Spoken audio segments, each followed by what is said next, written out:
야곱 가족이 70명이 좀 넘었습니다. 굉장한 번창이죠.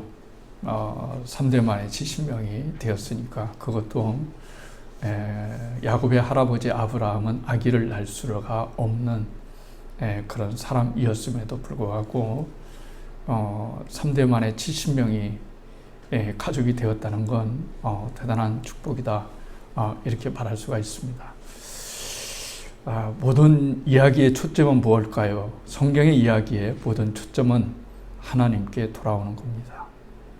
하나님께 돌아왔을 때 그 돌아옴의 기쁨과 그것이 얼마나 좋은 것인가 하는 것을 성경은 우리들에게 말씀하시며 그 삶을 누리라고 우리에게 말씀하십니다.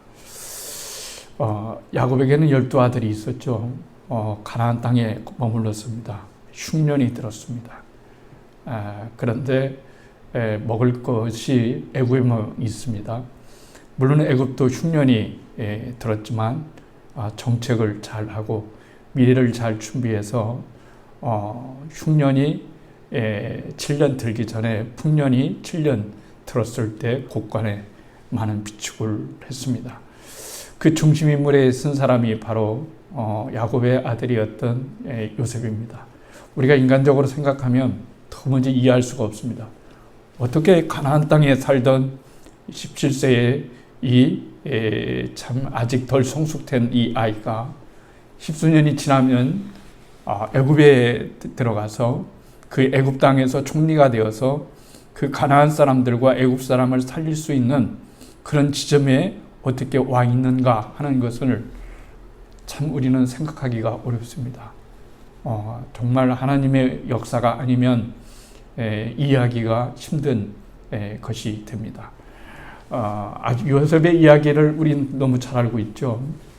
이제 양식을 구하러 온 형제들을 보고 자기의 형들이다라고 하는 것을 직감하고 파악하고 우여곡절 끝에 이제 아버지를 모시고 오고 한 가족이 화해를 하게 되고 고센 땅에서 살게 되었습니다. 사람은 약속, 계약, 이거 굉장히 중요합니다. 하나님과의 계약은 굉장히 성경에서 중요한 것이라고 말할 수가 있습니다. 아브라함과의 계약, 이스라엘과의 계약, 그 다음에 다윗과의 계약, 이런 계약들은 굉장히 중요한 요소라고 말할 수가 있죠. 이제 야곱이 거기 갔습니다. 그래서 요셉도 마찬가지입니다. 언젠가는 빨리 흉년이 끝나면 하나님께서 우리 주부에게 약속하셨던 축복의 땅 가나안 땅으로 가야 된다라고 하는 이 명제 앞에 모두 사람들은 인정했습니다. 가야지. 이제 흉년이 끝났으니까 가야지. 그런데 가지를 못했습니다. 왜 가지를 못했을까요? 그것이 너무 살기가 좋았기 때문에 그렇습니다. 이게 우리가 살아가는 데 있어서 굉장히 어려운 문제라고 말할 수가 있습니다. 이제 자식만 잘 키우면 신앙생활 잘 해봐야지. 믿는 사람들도 마찬가지입니다. 우리 애들 초등학교, 중학교 들어가면 이제 교회 한번 다녀보려고요. 하면은 그때 시간이 지나면 또 다른 문제가 만나게 되는 거죠. 이스라엘 백성들도 마찬가지입니다. 고센 땅에서 사는데 아무런 불편이 없어요. 아무런 불편도 없고 너무 좋습니다. 왜냐하면 애굽인들하고 섞여서 사는 것이 아니라 고센 땅에서 그 땅을 주어서 그 땅에서 목축업을 하면서 살아갈 수가 있었기 때문에 그렇습니다. 어디 그것뿐입니까? 요셉 덕분에 이스라엘 백성들은 야곱의 후손들은 굉장히 존대를 받습니다. 함부로 취급을 받지 않습니다. 그런데 거기에서 빠져나오지를 못했어요. 왜 빠져나오지를 못했느냐? 번영과 축복 때문에 빠져나오지를 못했습니다. 이거 굉장히 여러분 위험한 겁니다.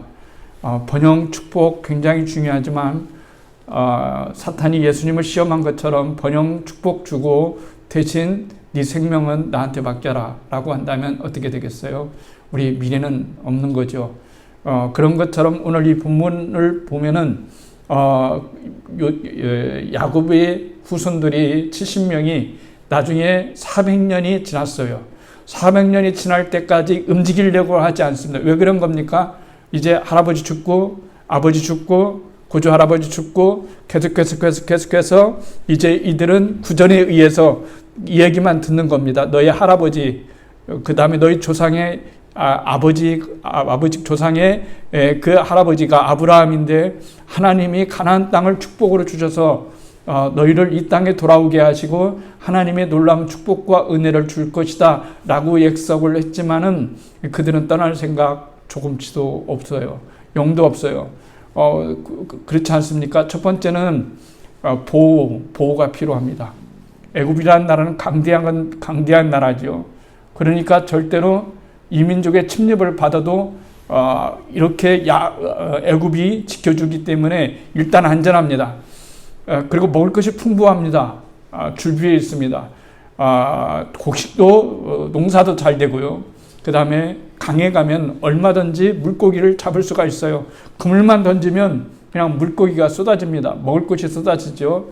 그 다음에 그 강물이 범람을 하게 되면은 비옥한 토지가 되어서 씨를 그냥 아무렇게나 그냥 던져 뿌리면 우리처럼 뭐 이런 게 아닙니다. 그때 당시는 그냥 뿌리는 거죠. 뿌리고 난 다음에 시간이 지나면 곡식이 자랍니다. 그러면 추수하면 됩니다. 얼마나 살기가 좋은 곳이에요. 가나안 땅보다 애굽 땅이 훨씬 더 좋다고 느껴졌습니다. 그런데 우리가 알아야 될 것은 우리가 이 땅에 사는 것이 평안하게 살려고 이 땅에 사는 게 아닙니다. 행복하게 살려고 이 땅에 사는 것이 아닙니다.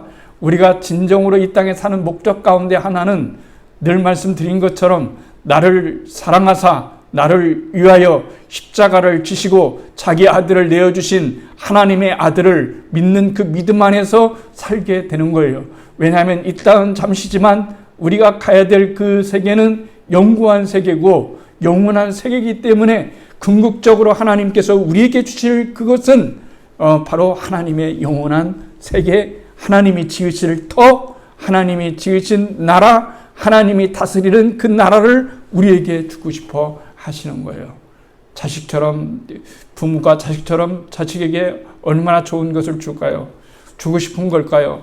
그렇지 않습니까? 너희 아들까지 자기 아들까지 내어주신 이가 어떻게 좋은 것을 주시지 않겠으며 그 좋은 것과 함께 성령을 주시지 않겠느냐 이렇게 말씀을 하시는 것을 우리가 알게 됩니다. 하나님은 계속해서 이스라엘 백성들이 오기를 바랬습니다. 이제 애굽의 생활, 그 풍요로운 그 애굽보다는 하나님을 진짜 섬기고 하나님을 예배하고 하나님을 잊지 않는 그 가나안 땅에 다시 돌아와서 생활을 하기를 원했어요. 그러나 그들은 거기가 좋았습니다. 너무 좋았어요. 그런데 문제가 생겼습니다. 이게 잘 되는 게 더 문제란 말이죠. 이스라엘 백성들에게 하나님께서 언약하신 대로 복을 주셨어요. 그래서 많은 민족을 허락해 주셨어요. 엄청난 민족을 허락하여 주셨습니다. 그러니까 400년이 지나자 그때의 인구수가 장정이라는 말은 20살 이상입니다. 남자만 얘기하는 겁니다. 20살 이상이면 50만 명이죠. 한 가족에 4명이라면 200만 명이 훨씬 더 넘는 거죠. 그러니까 그때 당시에 애굽 안에 200만이 넘는 애굽 사람들이 번창하면서 살았을 때 애굽도 좋고 서로 좋았어요. 문제 없을 때는 서로 좋았어요. 그러니까 공생할 수 있었어요. 그렇지 않습니까? 애굽은 우리에게 보호막을 필요로 해주고 먹을 것을 준다 하는 거죠. 물론 노예이긴 하지만 그렇다고 해서 그렇게 심하게 핍박한 것은 아니었어요. 나름대로 살 수 있는 그런 여유를 주었어요. 그런데 시간이 점점 지나면서 애굽 사람들에게 위기의식이 느껴지는 거예요. 이러다가 거꾸로 주인이 바뀌겠다 이렇게 생각해서 이제는 강압 정책을 쓰는 거죠. 인구가 태어나지 않도록, 아이가 태어나지 않도록 여러 가지 방법을 써봤지만은 막을 수가 없는 거예요. 하나님의 축복을 어떻게 막을 수가 있겠어요? 하나님의 축복은 막을 수가 없는 겁니다. 하나님의 은혜는 누구도 막을 수가 없는 겁니다. 그래서 이스라엘 백성, 이 애굽 사람들이 모여서 대책회의를 날마다 합니다. 근데 이런 방법도 써보고 저런 방법도 써보고 여러 가지 방법을 써보지만은 어떻게 다른 방법이 나오지를 않아요. 그래서 어떤 사람이 그렇겠죠. 그러면은 이렇게 하죠. 묘수를 하나 짜낸 거예요. 어차피 여자들은 반란을 일으킬 수 있는 그런 힘을 가지고 있지 못하고 우리가 노예로 사용하고 시녀로 사용하고 뭐 이러면 되니까 상관이 없는데 문제는 남자란 말이죠. 그러니까 남자 아이를 이제부터 이 순간부터 태어나면 강물에 빠져서거나 아니면은 산파가 아이를 낳을 때 그 자리에서 죽이기, 남자는 무조건 죽이기로 그렇게 합시다 라고 하는 거예요. 너무 좋은 생각이라고 생각을 했죠. 한편에서는 너무 좋은 생각이지만 이스라엘 백성들에게는 끔찍한 그런 방법이죠. 어떻게 그렇게 할 수가 있겠어요? 이건 정말 너무 뜻밖의 일입니다. 뜻밖의 고난을 만난 거예요. 뜻밖의 고난을 만난 겁니다. 이 뜻밖의 고난을 어떻게 할 수가 없는 거예요. 아무리 생각을 해봐도 그러니까 그때서야 그들이 생각했던 건 뭡니까? 그 조상의 하나님을 찾는 거예요. 우리를 살릴 수 있는 분은 누굴까라고 생각했을 때 누군가가 그렇게 말했겠죠. 그 많은 사람 중에 신앙을 잃은 사람만 살았겠어요? 신앙을 잃지 않은 사람도 살았겠으니까 우리 그러지 말고 우리가 이 땅에 왔을 때 오게 된 경유가 요셉이었고 요셉이라고 하는 조상이었고 또 야곱이라는 조상이었고 야곱은 아브라함의 손자였고 그러니 그 하나님이 우리를 가나안 땅을 주신다라고 우리가 수없이 들어왔기 때문에 다시 가나안 땅에 들어갈 수 있는 그런 은혜를 달라고 여기서 탈출하게 해달라고 이렇게 기도하자라고 하는 거예요. 그래서 그들은 열심히 기도했어요. 아들이 죽느냐 사느냐라고 하는데 기도하지 않을 사람이 어디 있을까요? 그렇지 않습니까? 수술방에 아이가 내 자식이 들어갔어요. 죽었는지 살아서 나올지 죽어서 들어올지 몰라요. 오직 하나님의 손길에 달려 있어요. 여러분 얼마나 마음이 탈까요? 전화번호 하면서 할 수 있는 모든 사람들에게 기도하게 하게 되죠. 우리 지방에 어떤 분이 계셔요. 40대 가장인데 농양이 이 뇌 속에 다 찼어요. 뇌 속에 다 찼어요. 그래가지고 이게 굳어졌어요. 그래서 이 농양이 점점 이게 굳어져가지고 뇌를 부담지니까 이제 죽게 됐어요. 근데 이 농양을 제거하면은 다른 신경을 건드려야 되기 때문에 그 죽을 수밖에, 이래도 죽고 저래도 죽을 수밖에 없는 희망이 0%밖에 없는 0.1도 안 되는 그런 적인데 목사님이 계속해서 기도하자고 그랬어요. 그 여선교회, 지방 여선교회 회원들에게도 다 메시지를 보냈어요. 기도해 주게 해주세요. 근데 우리가 생각할 때 의미가 없는 것처럼 보이죠. 기도한다고 정말 나을 수 있을까? 이렇게 생각할 수 있겠죠. 그런데 함께 열심히 기도했어요. 그런데 점점 농양이 줄어들면서 이제는 살아서 나갈 수 없다고 생각했는데 지금은 거의 다 나아서 몇 달 이제 되지도 않았는데 거의 다 나아서 이제는 교회 와서 찬양도 하고 하나님께 예배도 드리고 그런 놀라운 역사가 일어나는 거예요. 쉽게 말하면 우리가 할 수 없을 때 우리가 할 수 있는 것은 뭐냐면 기도인 거예요. 우리가 할 수 없을 때 할 수 있는 것은 기도인 거예요. 그래서 하나님은 우리들에게 기도라고 하는 놀라운 은혜를 베풀어 주시고 그 은혜를 베풀어 주신 거죠. 그래서 이들은 열심히 기도했어요. 하나님, 제발 이런 상황에서 우리를 벗어나게 해주세요. 정말로 이런 고통과 이런 압제에서 벗어나게 해주세요라도 하나님은 응답하지 않아요. 침묵을 하고 있습니다. 그리고 개인적인 가정에서는 어떤 기도가 되었을까요? 제발 임신했을 때 아내가 임신하면 불안하기 시작한 거예요. 그 10달 동안에 너무 불안한 거예요. 태어날 때까지 너무 불안한 거예요. 엄마가 임신하면 아기를 가지면 아내가 아기를 가지면 너무 불안한 거예요. 태어날 때 여자면은 살리지만 남자면은 바로 죽어야 되기 때문에 이건 보통 문제가 아니란 말이죠. 그때 당시에 태어난 사람이 바로 모세였다는 말이에요. 모세의 아버지는 아브람이었고 어머니는 요게벳이었는데 어느 날 임신을 하게 되었어요. 형은 3살입니다. 형까지는 괜찮았어요. 그런데 지금 모세가 태어나면 아들이면 죽는 거예요. 그러니까 이들이 위해서 기도할 수 있는 것은 뭘까요? 여러분, 기도할 수 있는 것은 딸이 태어나달라고 하는 기도예요. 오늘날과 같으면은 여러분 산부인과 가가지고 아들입니다, 딸입니다. 뭐 금방 구분하잖아요. 근데 그때는 어떻게 구분해요?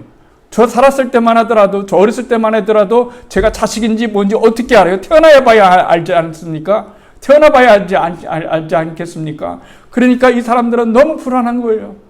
너무 불안해요.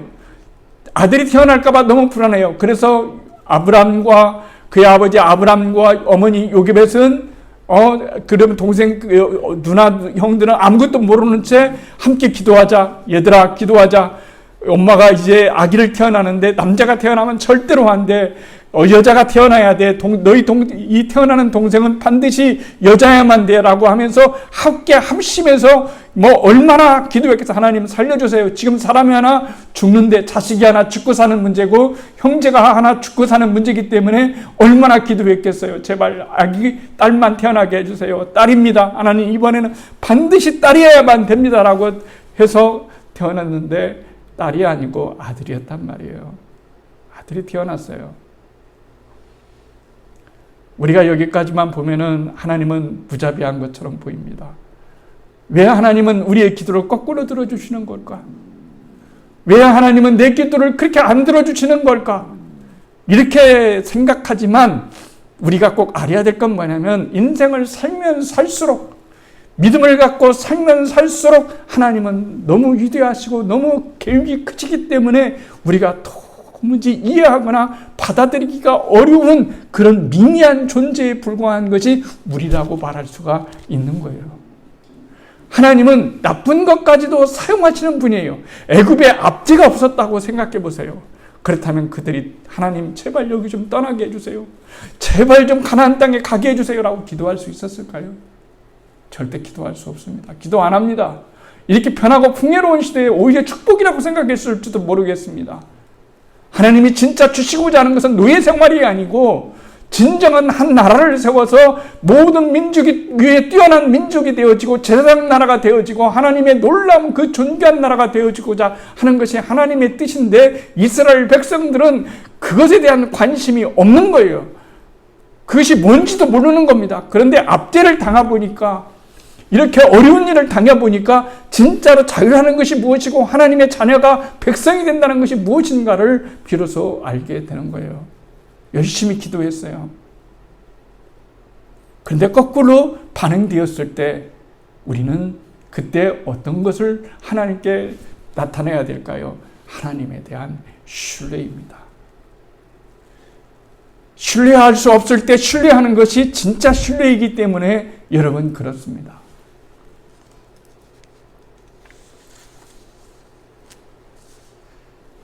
그러면 여러분들은 이렇게 생각할 수도 있었겠어요. 그 많은 아기들이 남자로 태어나서 죽었던 아이들은 어떻게 되는 겁니까? 얼마나 불쌍합니까? 태어나자마자 빛도 못 보고 죽는 아이들은 어떻게 됐을까요?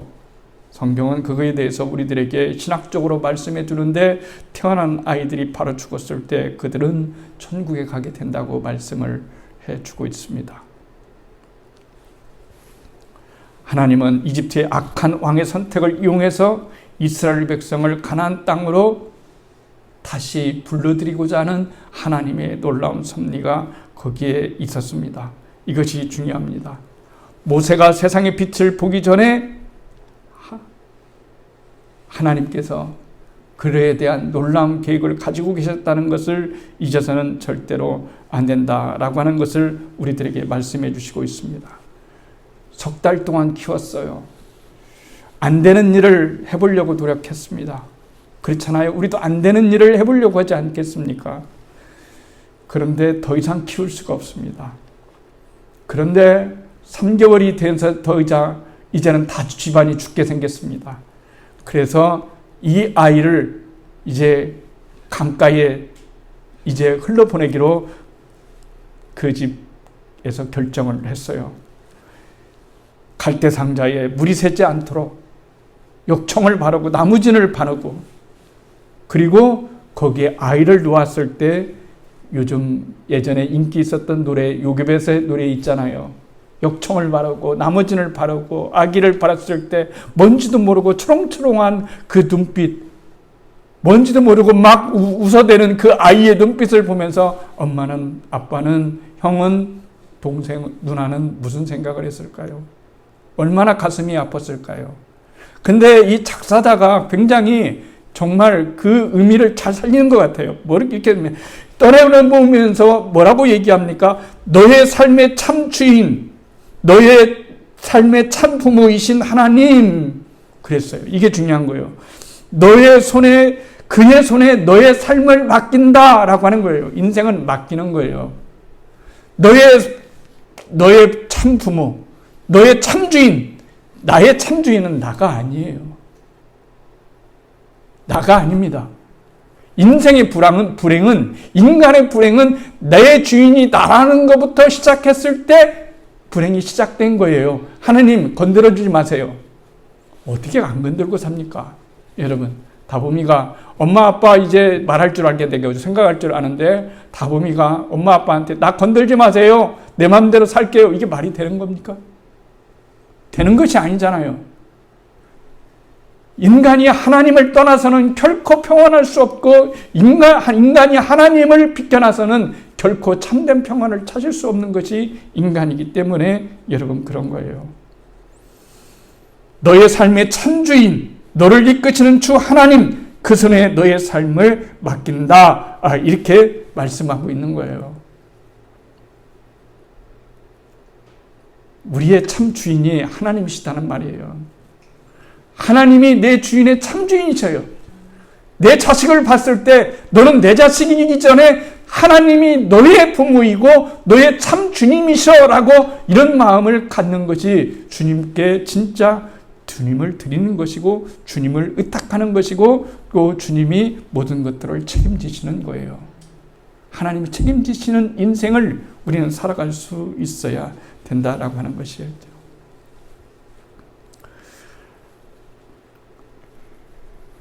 얼마나 마음이 비통했겠어요. 우리도 살아가다 보면은 그럴 때 있습니다. 2023년이 4년이 왔습니다. 강물래 배를 2023년이라는 우리 인생의 배를 띄워야 됩니다. 어떻게 될 줄 모릅니다. 어떻게 살아갈 줄 모릅니다.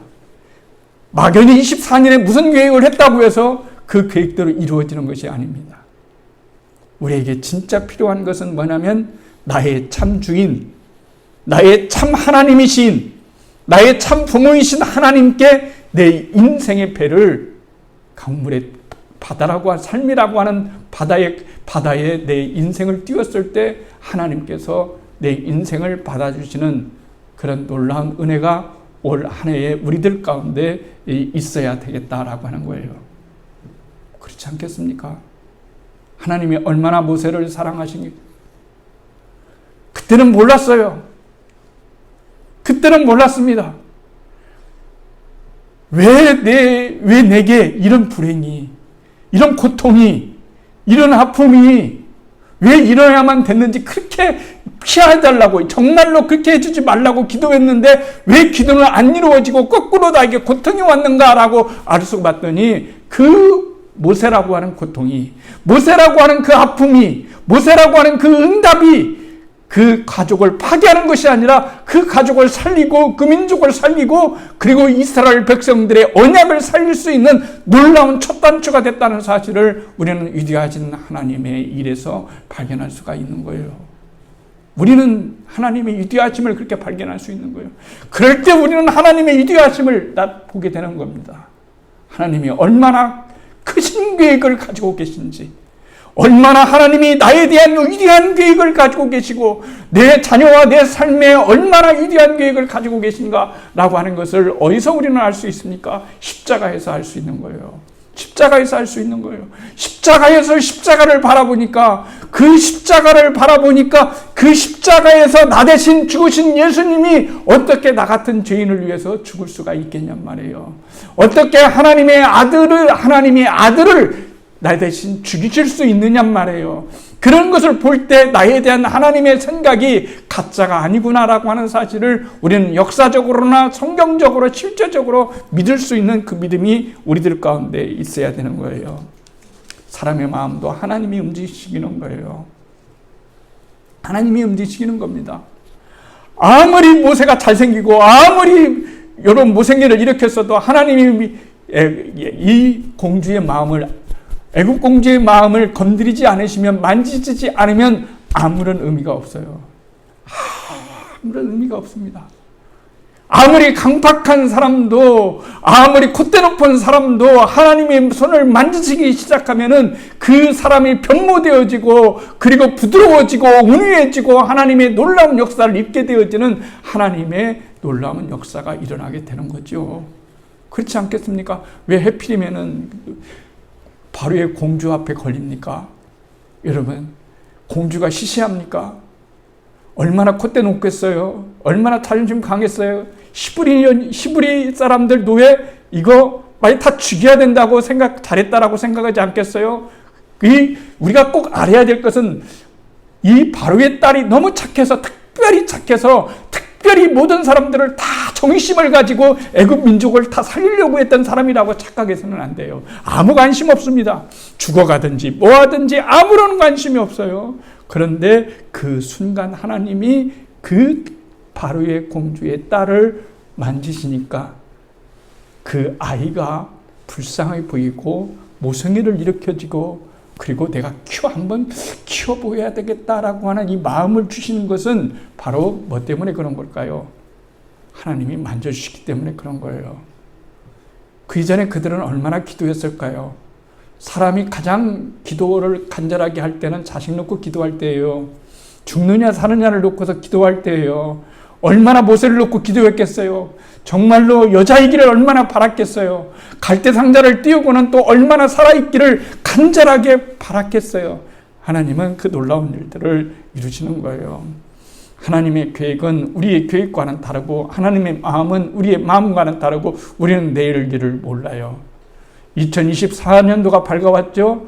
한 해 동안 정말 다사다난했던 말을 늘 사용하는 것처럼 올 한 해에도 다사다난하고, 우리가 장로님께서 기도하신 것처럼 세계 국제 질서가 어떻게 변하고, 정치 질서가 어떻게 변하고, 또 사회에서는 어떤 문제들이 오갈지를 알 수 없는 그런 시대에 우리는 여러분 살아가고 있는 거예요.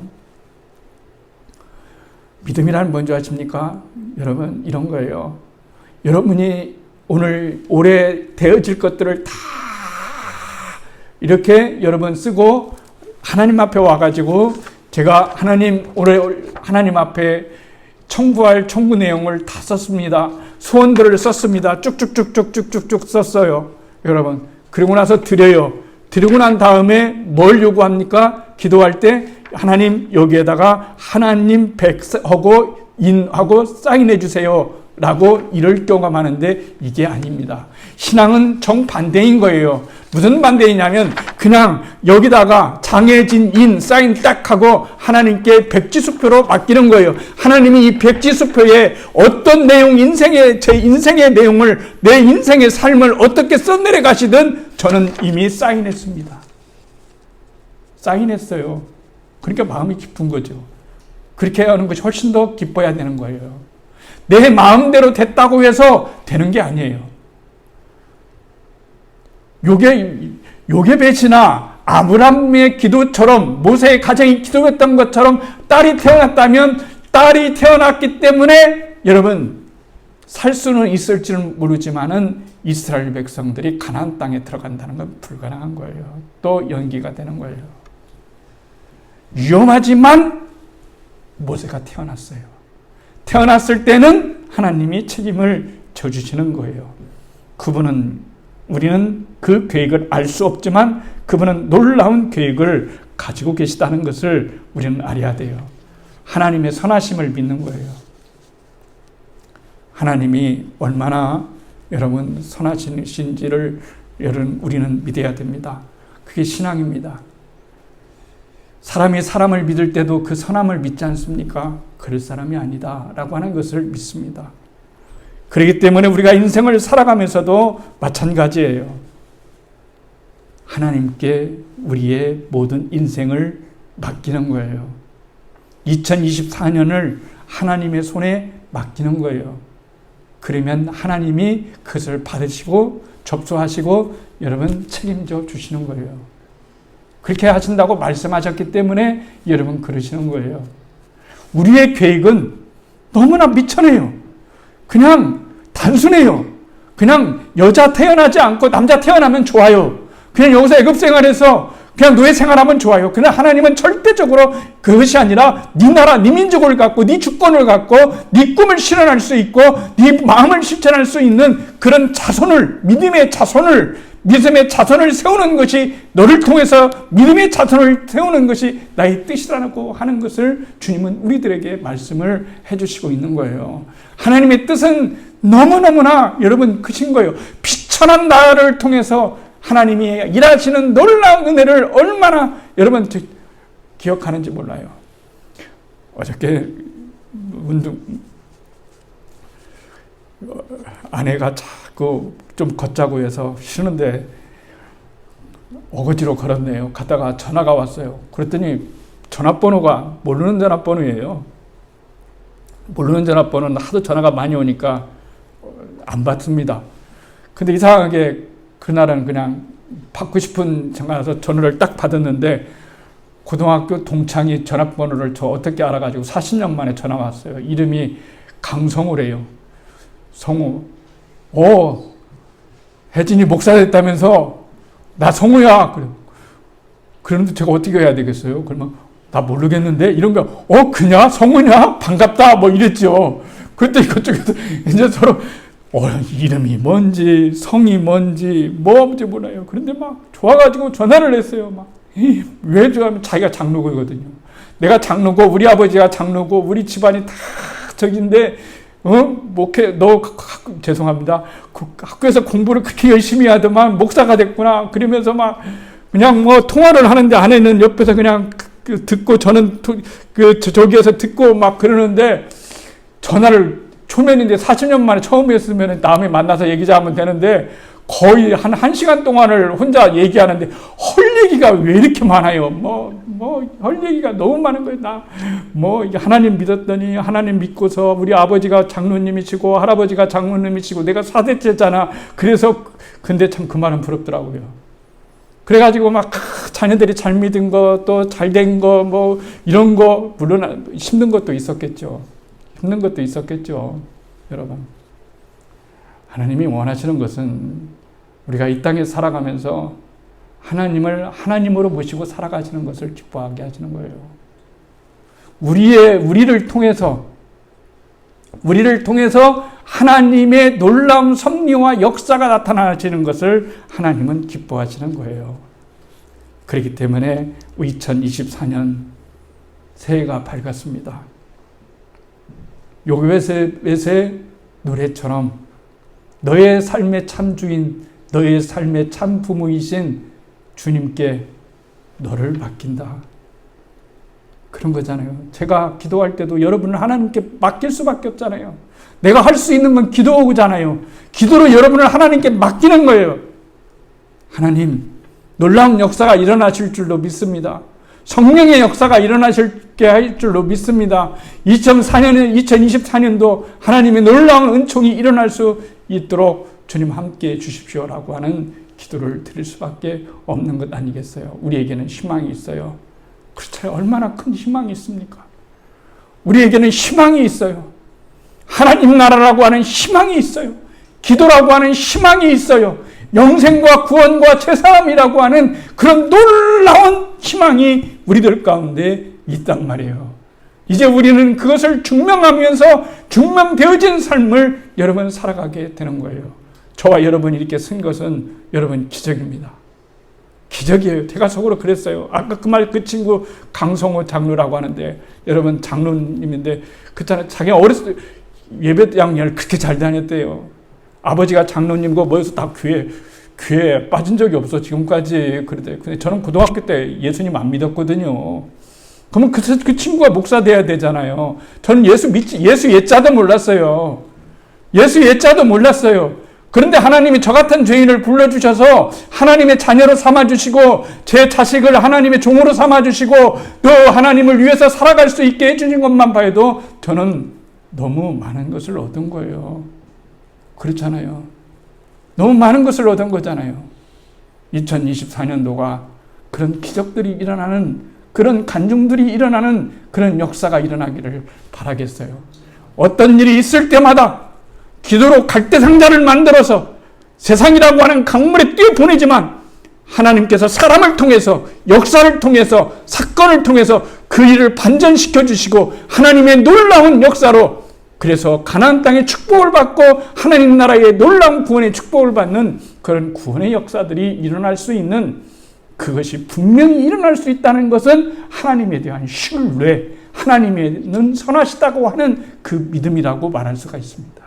그 은혜가 우리들 가운데 있기를 주님의 이름으로 축복합니다.